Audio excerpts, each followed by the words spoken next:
ونحن على ذلك لمن الشاهدين والشاكرين والذاكرين والحمد لله رب العالمين।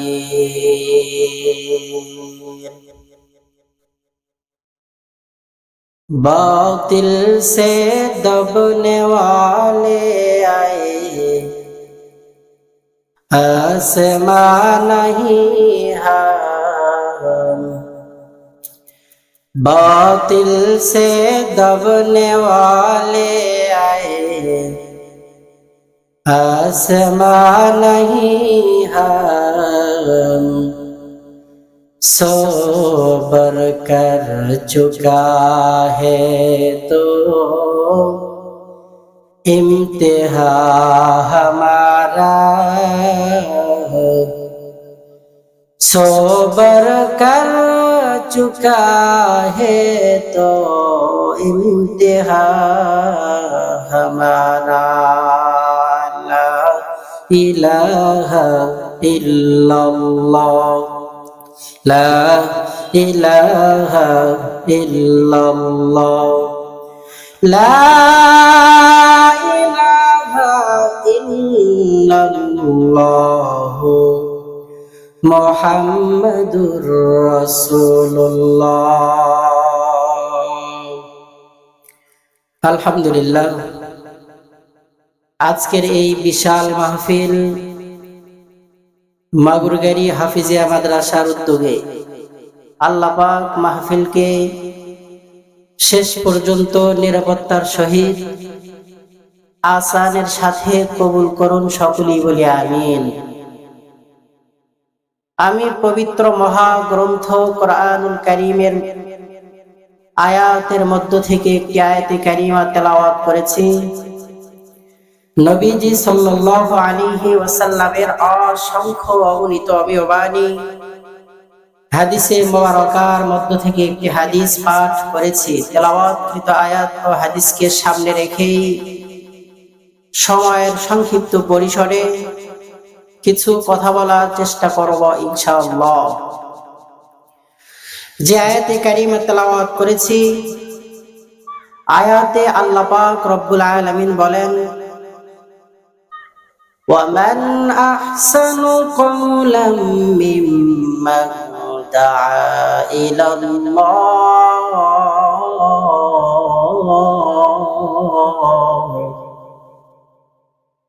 ওই ব্যক্তির চাইতে সুন্দর কথার কার হতে পারে, ওই ব্যক্তির চাইতে উত্তম কথার কার হতে পারে, যেই ব্যক্তি মানুষকে ডাকে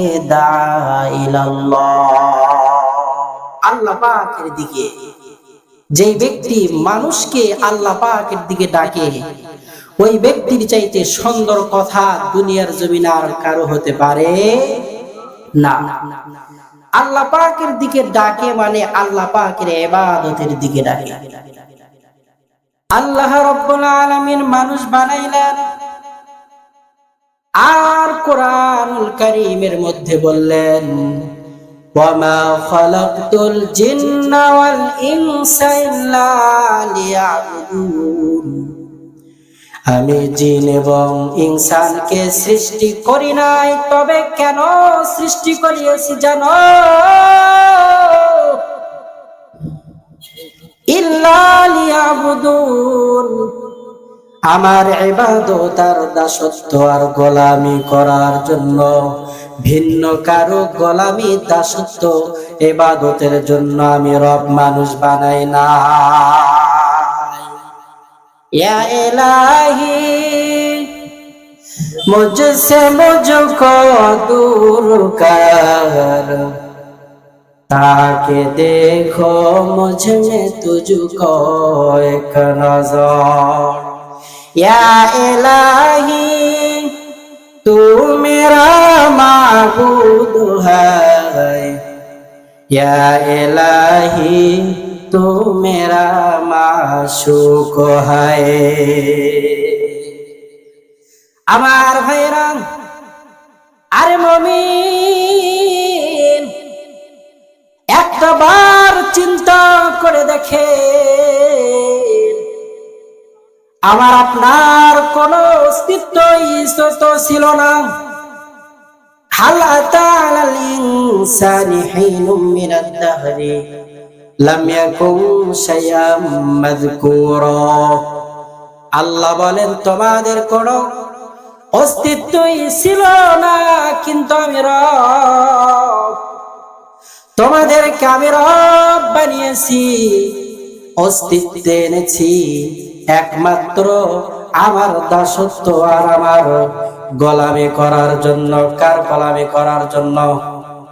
আল্লাহ আল্লাহ তু মেরা মাশুক হ্যায়, আল্লাহ আল্লাহ তু মেরা মাবুদ হ্যায়।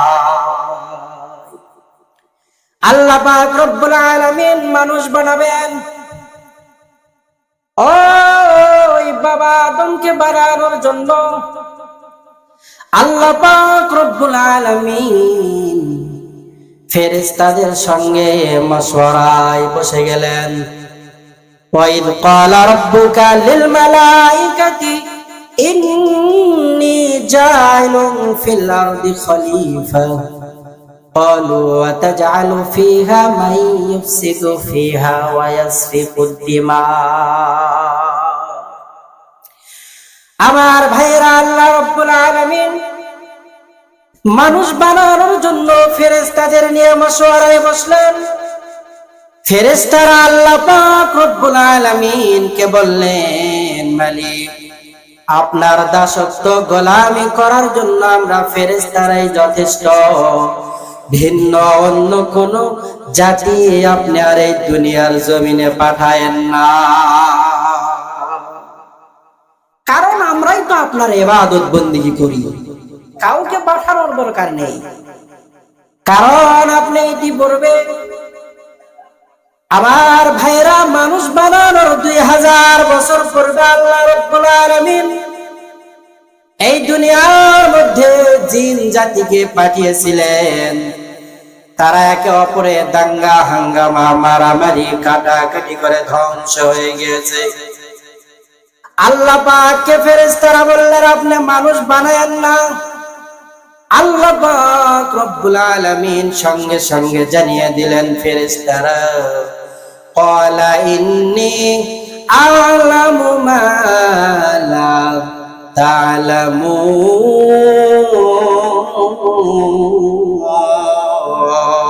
তা'লামুন।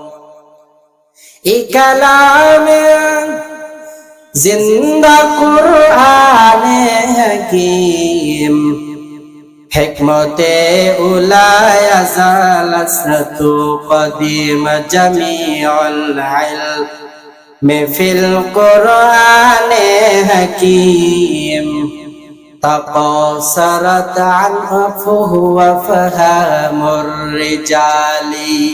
বুখা কুরআন কালামুল্লাহ বসানো কদিমাস্তি নাইন। আমার ভাইরা, ভালো মতো খেয়াল করতে হবে। আরে মুমিন, আল্লাহ পাক রব্বুল আলামিন মানুষ বানাবেন, পয়গম্বর আদমকে বানানোর জন্য ফেরেশতাদের মধ্যে ঘোষণা করে দিলেন আর ডাকতে বললেন, ফেরেশতাদের সরদার জিবরাইল তাড়াতাড়ি জমিনে যাও, গিয়া আদম বানানোর জন্য মাটি নিয়ে এসো। আমার ভাইরা, আল্লাহ পাক রব্বুল আলামিন মানুষ বানিয়েছেন 4টি জিনিস দ্বারা। 1 নম্বরে মাটি দ্বারা, 2 নম্বরে পানি দ্বারা, 3 নম্বরে আগুন দ্বারা, 4 নম্বরে বাতাস দ্বারা। তবে সবচেয়ে মূল বস্তুটা ছিল হলো মাটি।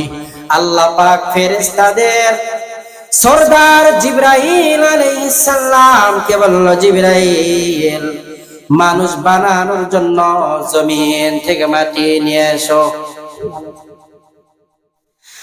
জিবরিল আমিন আল্লাহ পাকের অর্ডার পেয়ে জমিনের মধ্যে আগমন করলেন।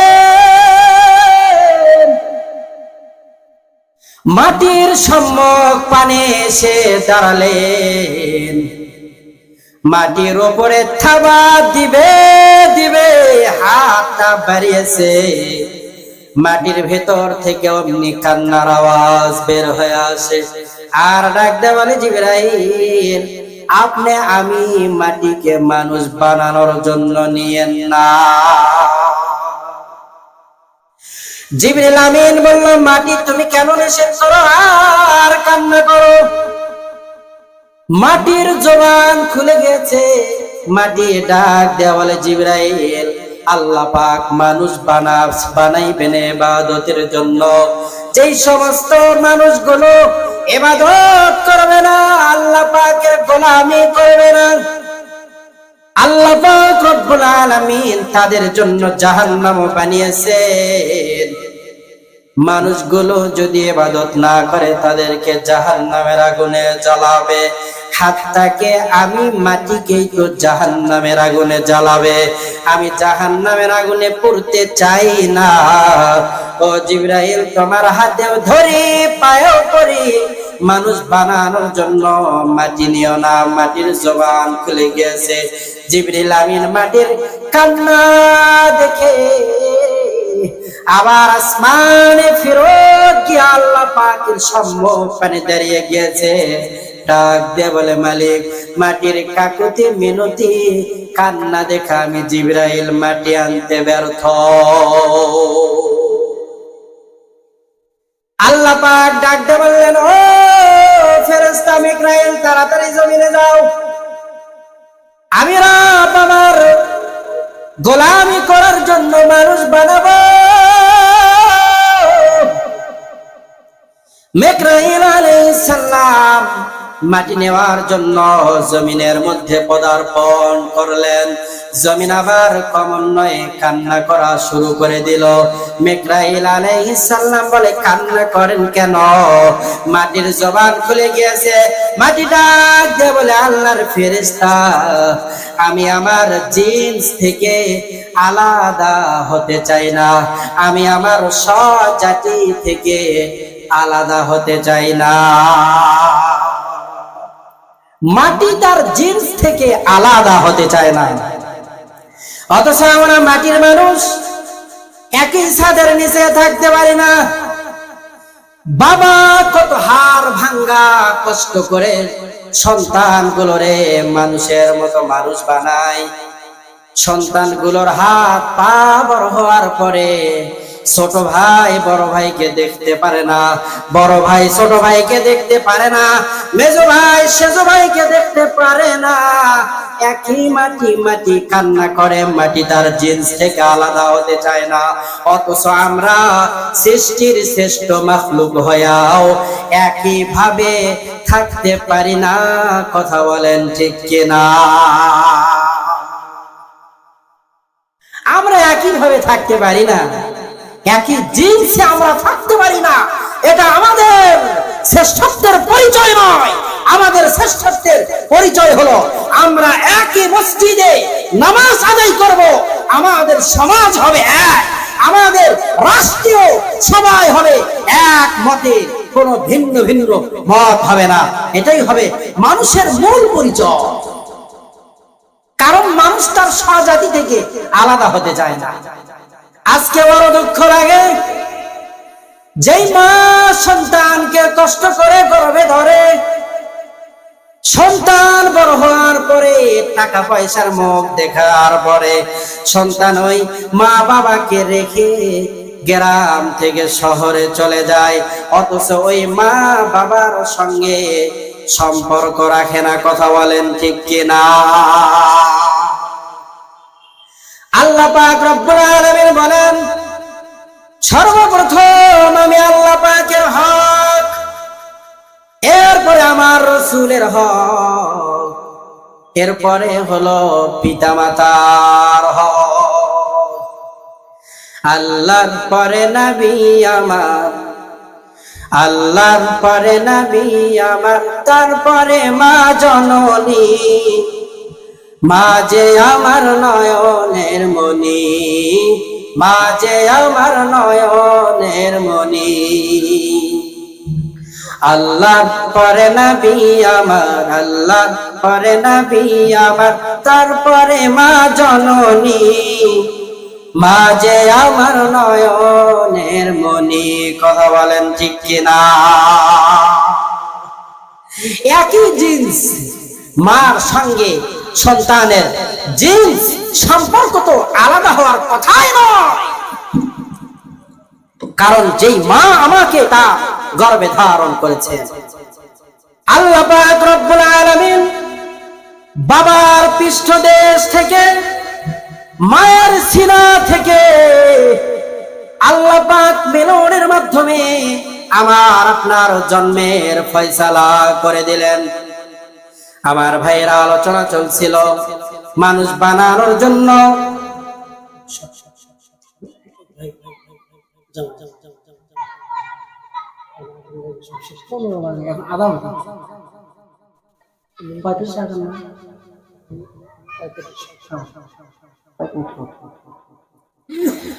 আল্লাহ রাব্বুল আলামিন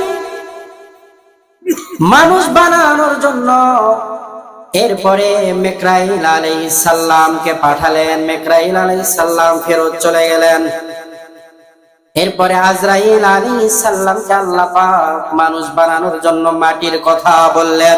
আজরাইল আলাইহিস সালাম জমিনের মধ্যে এসে মাটির কথায় কোনো কান না দিয়া এক থাবা মাটির উপরে মারলে, আর মানুষ বানানোর জন্য আজরাইল আলাইহিস সালাম দুইটা বর্ণনা পাওয়া যায়।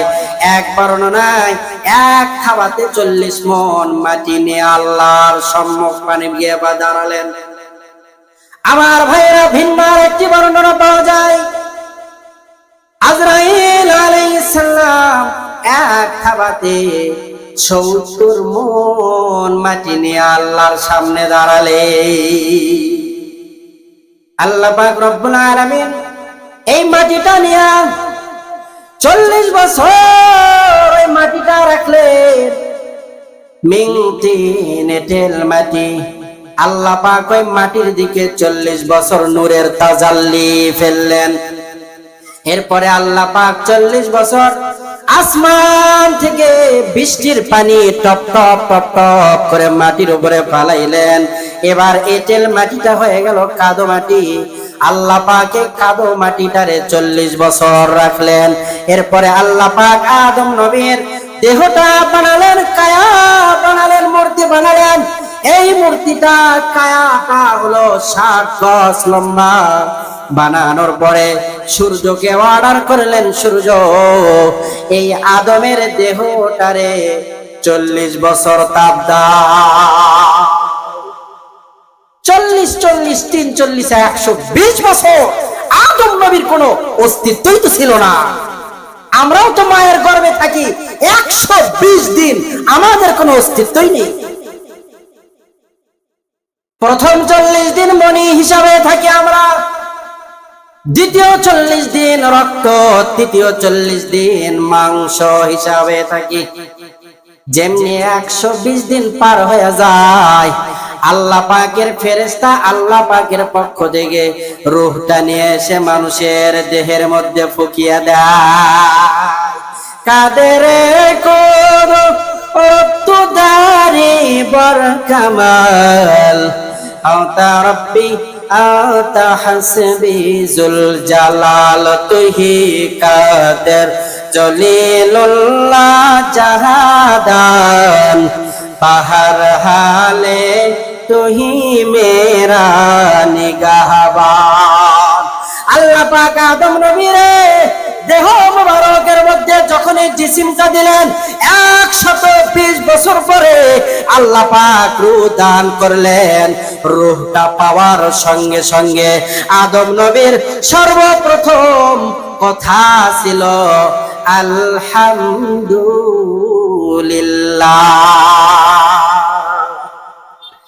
মানুষ বানানোর পরে আদম নবীর সর্বপ্রথম কথা ছিল আলহামদুলিল্লাহ। কথা বলেন ঠিক কিনা?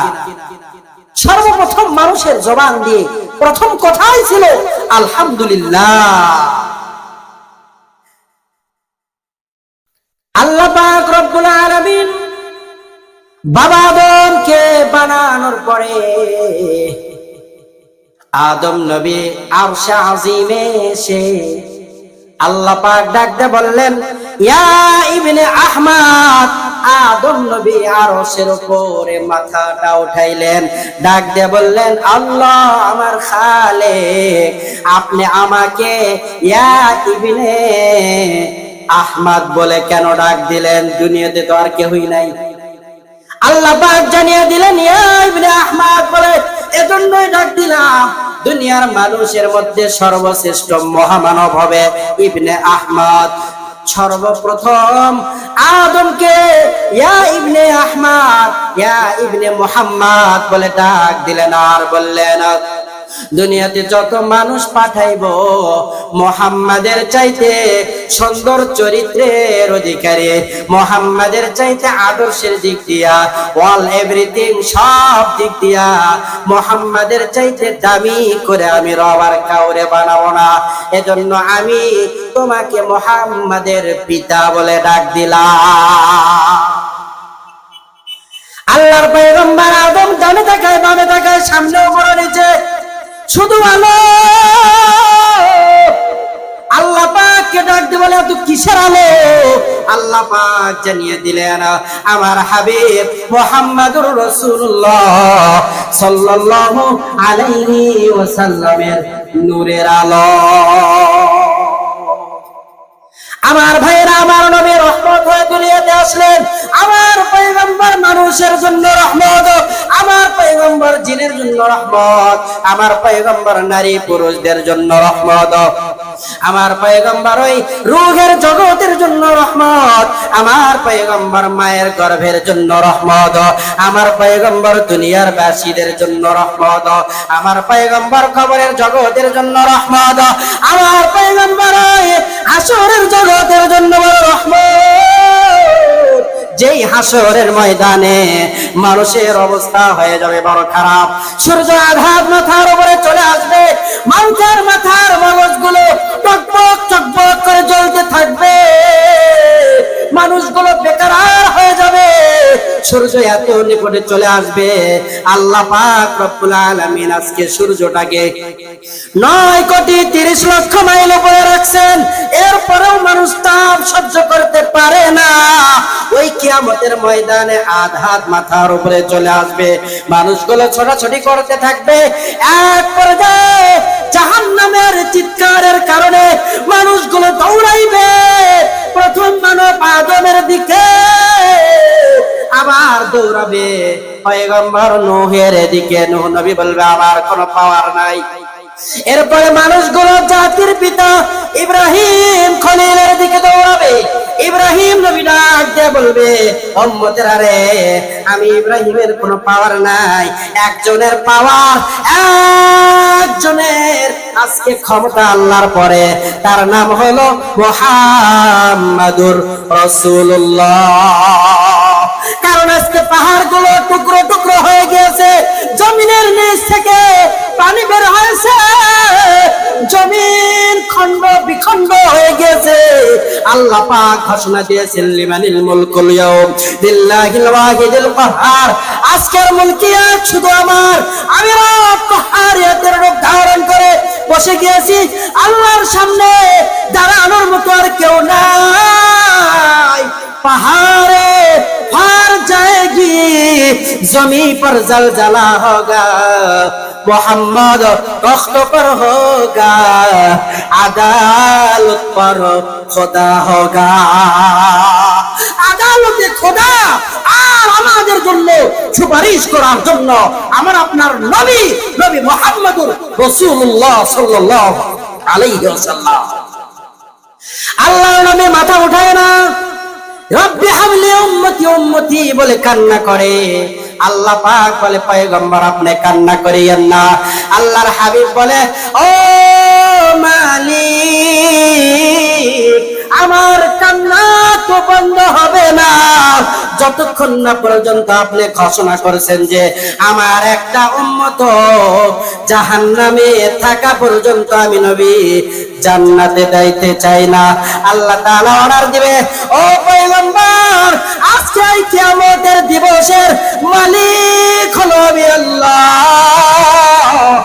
আর কিয়ামতের দিবসের বাদশাহী আপনি মুহাম্মাদের।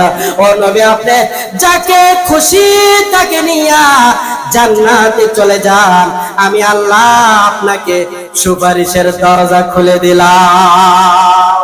কেমন মায়ার নবী আমার! জাহান্নামীদেরকে গ্রাস করার জন্য কিয়ামতের মাঠের দিকে আসবে আল্লাহ পাকের হাবিব।